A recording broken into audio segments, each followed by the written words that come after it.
کامران مرتضیٰ صاحب بہت شکریہ آپ کے وقت کا۔ کامران مرتضیٰ صاحب، آپ لوگوں کو سر کیا ابھی تک وہ جو 8 اعتراضات تھے اس میں سے کسی 4 کا معلوم پڑ سکا ہے؟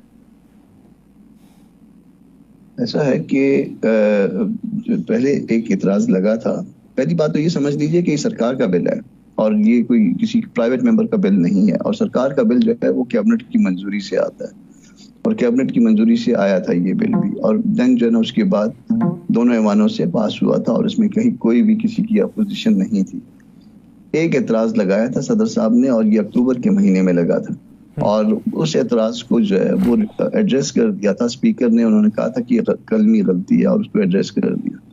اور اس کے بعد جو ہے جو کچھ کیا ہے وہ پھر بہت دیر سے کیا ہے، وہ بیانڈ 10 days جو اس کے صدر کا اختیار ہوتا ہے اس کے بعد ہوا ہے، اور وہ بھی جو ہے نا وہ آفیشلی کنوے نہیں ہوئے، مگر بہرحال ڈاکومنٹس ہم نے حاصل کر دیے ہیں سارے، پہلے والے بھی بعد والے بھی، اور وہ مولانا صاحب کو بھجوا دیے ہیں، اور مولانا صاحب کل اس پہ میڈیا اٹیک کریں گے۔ اچھا، آج حکومتی دعویٰ یہ ہے کہ ہم 17 سے پہلے جمعیت علماء اسلام کو منا لیں گے، انہوں نے راضی کر لیں گے جو خدشات ہیں۔ صالح حسین صاحب نے بھی آج یہ بات کی ہے، اور حکومت کے اندر سے بھی یہ باتیں ہو رہی ہیں، تو کیا امکانات ہیں 17 سے پہلے یہ معاملات حل ہو جائیں؟ نہیں، 17 سے پہلے دیکھیے یہ بات ہمارے اس میں نہیں ہے۔ یہ جو ایجوکیشن جو ہے یہ مفتی تقی عثمانی صاحب کا سبجیکٹ ہے، یعنی جلندی صاحب کا سبجیکٹ ہے، اور انہوں نے جو ہے وہ وفاق کے اجلاس بلوائے ہوئے ہیں 17 کو اسلام آباد میں۔ ہم جو کچھ بھی کریں گے ان کی رائے کے بعد کریں گے، وہ جو کچھ بھی کرنا ہے اس وقت انہیں کرنا ہے، تقی عثمانی صاحب اور ان کے جو بھی ساتھی ہیں اس حوالے سے، اور قاری صاحب اور ان کے جو بھی ساتھی ہیں، یہ سارے جو ہے نا ان کا اجلاس ہوگا، اس میں جو بھی رائے آئے گی دین جو ہے وہ رائے جو ہے وہ ہمیں بھی کنوے کر دیں گی، ہم اپنا سیاسی کردار ادا کریں گے، اور تعلیمی حوالے سے وہ ایگزامن کریں گے کہ جو اس میں ان کے سامنے کوئی نیا ڈاکومنٹ جو ہے وہ دیا جا رہا ہے۔ تو سر وہ 16 کو جو پارلیمان کا مشترکہ اجلاس ہے دونوں ایوانوں کا، تو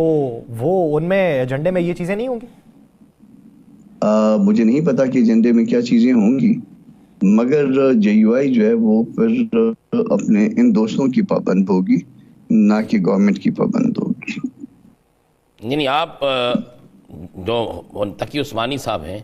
باقی جو دوست ہیں، ان کی کال کا انتظار کریں گے، ان کی طرف سے آنے والے رد عمل کا ان کی طرف سے ان کے رد عمل کا، کہ ان کے پاس جو ڈاکومنٹ اپنے یہاں شیئر کیا گیا ہے گورنمنٹ سے، وہ اس کے اوپر وہ غور کر لیں، وہ جس طرح سے ہمیں کہیں گے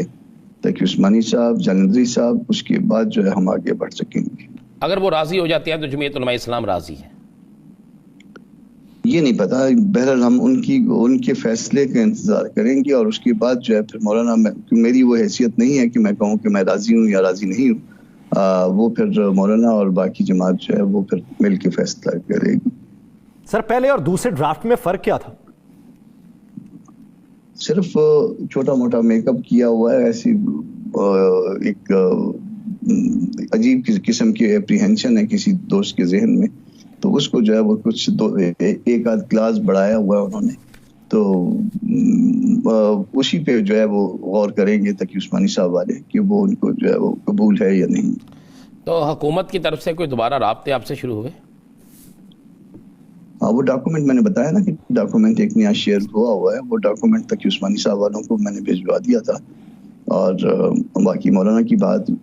تقی عثمانی صاحب والوں سے ہوئی ہوگی، قاری صاحب کے ساتھ میری بھی بات ہوئی ہے، مولانا صاحب کی بھی ہوئی ہوگی، تو وہ